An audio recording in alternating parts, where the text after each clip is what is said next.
दर्शकों, जब भी हम जंगल जाते हैं ना तो हमें एक एक्साइटमेंट रहती है कि काश हमें टाइगर नजर आ जाए, और अगर लकीली हमें टाइगर दिख जाता है तो हमारा जो एक्साइटमेंट लेवल होता है ना वो एक अलग ही लेवल पर पहुंच जाता है। लेकिन एक ऐसा भी वक्त था जब टाइगर्स तेजी से घट रहे थे और उनको देख पाना मुश्किल हो गया था, यहाँ तक कि टाइगर्स की जो प्रजाति थी वो विलुप्त होने की कगार पर थी। जी हाँ, और इसी चिंता को ध्यान में रखते हुए 1 अप्रैल 1973 को प्रोजेक्ट टाइगर की शुरुआत की गई। और इस पहल का मुख्य उद्देश्य था बाघों को संरक्षण देना और उनकी घटती संख्या को रोकना। जी हाँ, और आज प्रोजेक्ट टाइगर की बदौलत बाघों की जनसंख्या में सुधार हो रहा है, और अब जब भी हम जंगल जाते हैं तो हमें टाइगर्स देखने को मिलते हैं और हमारी जो एक्साइटमेंट है ना वो वापस आ रही है।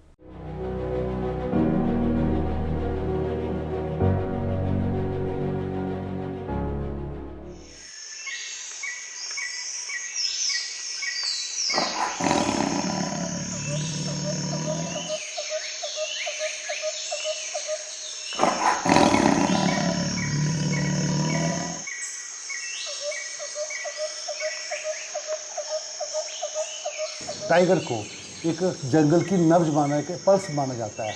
अगर टाइगर है तो जंगल का स्वास्थ्य भी अच्छा है। प्रोजेक्ट टाइगर भारत सरकार द्वारा 1 अप्रैल 1973 को शुरू की गई एक ऐतिहासिक पहल है, जिसका उद्देश्य बाघों की घटती आबादी को संरक्षित करना और उनके प्राकृतिक आवास को सुरक्षित बनाना था। प्रोजेक्ट टाइगर भारतवर्ष में 1973 में 1 अप्रैल 1973 में जिम कॉर्बेट में लॉन्च किया गया था। नो टाइगर रिजर्व में स्टार्ट किया सबसे पहले। इसका जो उद्देश्य था, जो भारतवर्ष में जितने भी क्षेत्र थे टाइगर के हैबिटेट था, सब एरियाज़ में टाइगर की बहुत संख्या कम हो गई थी। 2000 से भी कम टाइगर की संख्या रह गई थी, जिसके कारण 1973 में प्रोजेक्ट टाइगर लॉन्च किया गया। प्रोजेक्ट टाइगर न केवल वन्य जीव संरक्षण के क्षेत्र में भारत की प्रतिबद्धता को दर्शाता है, बल्कि जैव विविधता के संतुलन को बनाए रखने में भी महत्वपूर्ण योगदान देता है। कि शुरुआत में मात्र 9 टाइगर रिजर्व में ये प्रोजेक्ट टाइगर लॉन्च जब किया, उसका करते करते करते कई आज की तारीख में वर्तमान में पूरे भारतवर्ष में 58 टाइगर रिजर्व है। 58 टाइगर रिजर्व बन चुके हैं। 9 से शुरुआत के बाद 58 हो गए, और जिसका एरिया करीब 83,000 स्क्वायर किलोमीटर में पूरा का पूरा है।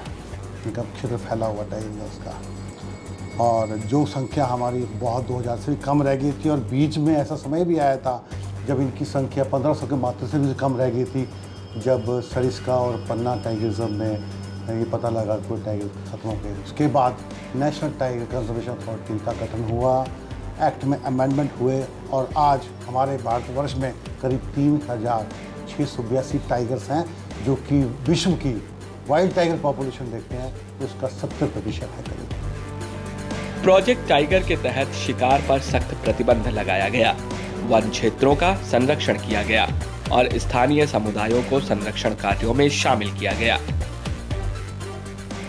भारत सरकार तो वैसे ही प्रोजेक्ट टाइगर लॉन्च करने के साथ साथ उसमें एक apex body national tiger conservation authority है, जिसका मेन रोल ही पूरा इसमें वो पूरा डायरेक्शन देना है, टाइगर के मैनेजमेंट की बात करनी है, फंडिंग देनी है स्टेट्स को। इसके साथ जो हमारे भारतवर्ष में जो हमारा समाज है, हमारी सोसाइटी सिविल सोसाइटीज़ हैं, वो कैसे योगदान कर सकते हैं, वो थ्रू अवेयरनेस। जब भी आज की तारीख में जैसे टाइगर्स हमारे बहुत ज़्यादा बाहर भी जा रहे हैं, टाइगर से बाहर भी जा रहे हैं, वहाँ पर हमारी सोसाइटीज़ को किस तरीके से के साथ उनके साथ डील करना है ताकि नेगेटिव इंटरेक्शन कम से कम हो, ह्यूमन एनिमल कन्फ्लिक्ट कम हो। इसमें school, civil societies, NGOs, teachers का, स्कूल्स का बहुत बड़ा योगदान है। जो हमारे आने वाले जो एम्बेसडर बच्चे हैं उनको एजुकेट करें, हम किस तरीके से टाइगर के साथ, टाइगर को ध्यान में रखते हुए हम कैसे उन क्षेत्रों को संरक्षित करते हुए बिना हैबिटेट को नुकसान पहुंचाए वो कैसे इकट्ठे रह सकते हैं, को एग्जिस्टेंस कैसे कर सकते हैं इसके साथ। प्रोजेक्ट टाइगर की सफलता सरकार, वैज्ञानिकों और स्थानीय समुदायों के संयुक्त प्रयासों का परिणाम है। यह परियोजना न केवल बाघों को बचाने में सफल रही है, बल्कि इसने पूरे देश में वन्य जीव संरक्षण के प्रति जागरूकता भी फैलाई है। आज प्रोजेक्ट टाइगर भारत की पर्यावरण संरक्षण नीतियों की एक प्रेरणादायक सफलता की कहानी बन चुका है।